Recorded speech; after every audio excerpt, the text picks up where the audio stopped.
नमस्ते छात्रों। आज हम व्याकरण का अगला हिस्सा देखते हैं।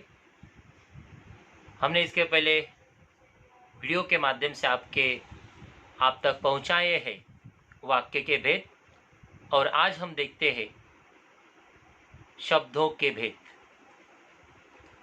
शब्द के कुल दो भेद है।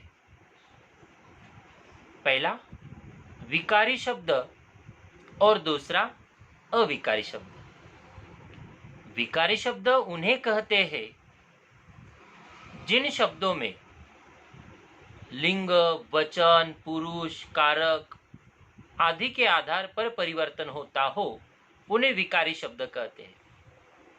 और अविकारी शब्द उन्हें कहा जाता है कि जिन पर वचन, लिंग, पुरुष और कारक इनका कोई भी असर नहीं होता है। तो इस प्रकार से शब्द के प्रमुख दो प्रकार हैं, एक विकारी शब्द और दूसरा अविकारी शब्द। अविकारी शब्दों को अव्यय भी कहते हैं। बच्चे लोग, विकारी शब्दों के चार प्रकार हैं। एक संज्ञा, दूसरा सर्वनाम, तीसरा विशेषण, चौथा क्रिया। इस प्रकार से विकारी शब्दों के यह प्रकार है। आज के इस वीडियो के माध्यम से हम विकारी शब्दों के जो भेद है, उन विकारी शब्दों के भेदों की जानकारी हासिल करेंगे। तो विकारी शब्दों के भेदों में मैंने आपको पहले ही बताए, फिर से दोहरा रहा हूं, संज्ञा, सर्वनाम, विशेषण और क्रिया। इन चारों में से आज हम आरंभ करते हैं संज्ञा की ओर।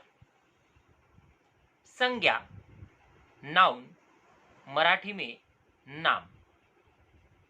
तो संज्ञा किसे कहते हैं, यह पहले हम देखते हैं। संज्ञा, नाउन, उसे कहा जाता है किसी भी व्यक्ति, प्राणी, वस्तु, स्थान का जो नाम होता है,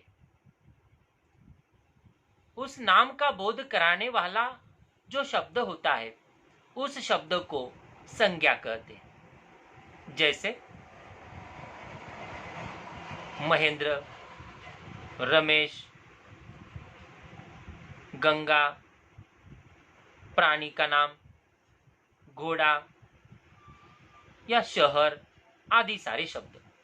उसी प्रकार संज्ञा के कुछ भेद भी आते हैं।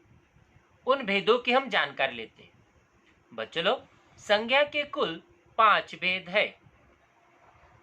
पहला व्यक्तिवाचक संज्ञा, दूसरा जातिवाचक संज्ञा, तीसरा भाववाचक संज्ञा, चौथा द्रव्यवाचक संज्ञा और पांचवा है समूहवाचक संज्ञा। ठीक है? ओके, यहां तक आपको समझ में आया होगा। देखिए, हम अगले पड़ाव की तरफ जाते हैं। अगला हिस्सा मैं बताने जा रहा हूं कि इन संज्ञा को किस प्रकार से पहचानना, क्या उनकी परिभाषा किस प्रकार से हो सकती है। तो देखिए, संज्ञा के भेद की परिभाषा मैं आपको बता रहा हूं, ध्यानपूर्वक सुनिए। संज्ञा का पहला प्रकार मैंने आपको बताया, व्यक्तिवाचक संज्ञा। व्यक्तिवाचक संज्ञा को अंग्रेजी में कहते हैं प्रॉपर नाउन। तो ये प्रॉपर नाउन हमें किसे कहना चाहिए? ध्यान दीजिए बच्चे लोग, इसकी परिभाषा यह है, संज्ञा का वो रूप जो किसी भी व्यक्ति, प्राणी, वस्तु, स्थान आदि के विशेष नाम का बोध कराता हो, उसे व्यक्तिवाचक संज्ञा कहते हैं। जैसे बच्चे लोग, किसी को भी अगर नाम रखा गया है, कोई मनुष्य है, उस मनुष्य का, उस पुरुष का नाम रखा है रविंद्र, महिला है, उसका नाम रखा है दूसरा कोई, तो इस प्रकार के जो रखे हुए नाम है, विशेष नाम, प्रॉपर नाउन, उसे कहते हैं व्यक्तिवाचक संज्ञा। जैसे कुत्ता प्राणी है और उसका नाम रखा जाता है टॉमी, गाय प्राणी है पर गाय का नाम रखा जाता है लक्ष्मी। तो इस प्रकार के सारे शब्द, कोई स्थान होगा जैसे नासिक, मालेगांव, ये सारे शब्द बच्चों लोग, ये सारे शब्द व्यक्तिवाचक संज्ञा के रूप में आते हैं। ओके, तो चलो हम अगले पड़ाव की तरफ बढ़ते हैं। अगला हमारा संज्ञा का भेद है जातिवाचक संज्ञा। जातिवाचक संज्ञा को अंग्रेजी में कॉमन नाउन कहते हैं। तो जातिवाचक संज्ञा संज्ञा के उस रूप को कहते हैं जो किसी भी व्यक्ति, प्राणी, वस्तु, स्थान, इनके संपूर्ण जाति का, संपूर्ण वर्ग का बोध कराने वाली जो संज्ञा होगी, उस संज्ञा को हम जातिवाचक संज्ञा कहते हैं। जैसे रमेश या रविंद्र, यह इसकी जाति कौन सी है, इसका वर्ग कौन सा है, पुरुष। ठीक है। जैसे मालेगांव, इसका वर्ग किस वर्ग में आता है, वह शहर के वर्ग में, शहर। जिस प्रकार से लक्ष्मी, ये लक्ष्मी किस नाम पर आई है, गाय के वर्ग में, तो ये गाय शब्द। तो जैसे मैंने आपको बताया कि पुरुष, शहर, गांव, नदी, महल, ये सारे शब्द बच्चों लोग ये जातिवाचक संज्ञा होते हैं। ठीक है। उसके उपरांत हम अगला प्रकार देखते हैं भाववाचक संज्ञा। तो भाववाचक संज्ञा को अंग्रेजी में कहते हैं एब्स्ट्रैक्ट नाउन।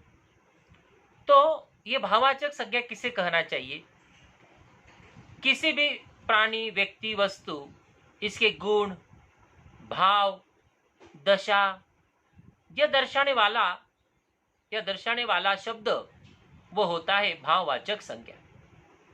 जैसे भाववाचक संज्ञा के रूप में हम देखते हैं, उदाहरण के तौर पर दया, करुणा, अभिमान, ईमानदारी, ये सारे शब्द जो कुछ है बच्चे लोग, ये भाववाचक संज्ञा है। संज्ञा का अगला प्रकार है द्रव्यवाचक संज्ञा। द्रव्यवाचक संज्ञा उसे कहते हैं किसी भी अनाज या तरल पदार्थ, लिक्विड फॉर्म, तरल पदार्थ, अनाज या धातु का बोध कराने वाली जो संज्ञा होगी, उस संज्ञा को हम द्रव्यवाचक संज्ञा कहते हैं। अर्थात अंग्रेजी में मटेरियल नाउन उसे कहते हैं। जैसे सोना, चांदी, रोटी, कागज, कपड़ा, ये सारे जो कुछ है यह द्रव्यवाचक संज्ञा के रूप में आते हैं। संज्ञा का अगला प्रकार है अंतिम, जो है समूहवाचक संज्ञा। समूहवाचक संज्ञा उसे कहते हैं किसी भी प्राणी, व्यक्ति, वस्तु, स्थान, इनके पूर्ण जाति के समूह का बोध कराता है। मैंने वाक्य बताया, ध्यान दीजिए, जाति के समूह का बोध कराता है, उसे समूहवाचक संज्ञा कहते हैं। जैसे समूहवाचक संज्ञा में फूलों की जातियों का समूह जो कुछ है वह गुच्छ, उसके उपरांत सेना, दल, झुंड, गट्ठर, ये सारे शब्द समूहवाचक संज्ञा के रूप में आते हैं। तो इस प्रकार से बच्चों लोग, फिर से मैं दोहराना चाहता हूं, हमने विकारी शब्दों के प्रकार देखे। विकारी शब्दों के प्रकारों में हमने पहला प्रकार देखा संज्ञा। संज्ञा के प्रकार है व्यक्तिवाचक संज्ञा, जातिवाचक संज्ञा, भाववाचक संज्ञा, द्रव्यवाचक संज्ञा और समूहवाचक संज्ञा। इस प्रकार से proper noun, common noun, abstract noun, material noun और आखिरी का है कलेक्टिव नाउन। तो इस प्रकार से संज्ञा के भेद आपको मैंने बताए। धन्यवाद। यहीं पर हम रुकते हैं।